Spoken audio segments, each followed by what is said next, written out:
Tisangi महाविद्यालयाजवळ road रोमिओवर पोलिसांची कारवाई। गगनबावडा तिसंगी कॉलेजसमोर गेले कित्येक दिवस मोकाट फिरणाऱ्या रोड रोमिओवर गगनबावडा पोलिसांनी कडक कारवाई केली आहे। रोड रोमिओंनी कॉलेज परिसरात विद्यार्थिनींना त्रास देणे, अश्लील टिप्पणी करणे आणि सार्वजनिक ठिकाणी अनुचित वर्तन करणे यामुळे विद्यार्थिनी आणि त्यांच्या पालकांमध्ये भीतीचं वातावरण निर्माण झालं होतं। या नकाराबाबत नागरिकांनी पोलिसांकडे वारंवार तक्रारी केल्यानंतर ही कारवाई करण्यात आली। या कारवाईमुळे तिसंगी कॉलेज परिसरातील विद्यार्थिनींना मोठा दिलासा मिळाला आहे।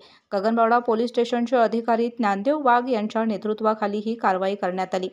आला श्रावण श्रावण दारी हिरवाईचं तोरण। व्रतवैकल्याचा हा श्रावण गोकुळच्या श्रीखंड आणि बासुंदीने आणखी मधुर करूया।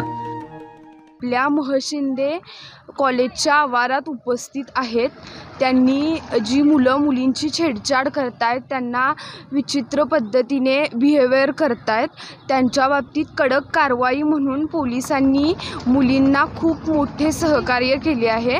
त्याबद्दल महशिंदे महाविद्यालयाच्या वतीने आणि पूर्ण माझ्या विद्यार्थिनींच्या वतीने मी तुम्हा सर्वांचे, पोलीस सहाय्यकांचे आभार व्यक्त करते आणि इथून पुढेही आम्हाला अशीच मदत आणि योगदान कराल त्याबद्दल अपेक्षा व्यक्त करते। केके न्यूज साठी गगनबावडा प्रतिनिधी योगेश कांबळे। अशाच नवनवीन अपडेट पाहण्यासाठी आमच्या केके न्यूज चॅनेलला सबस्क्राइब करा।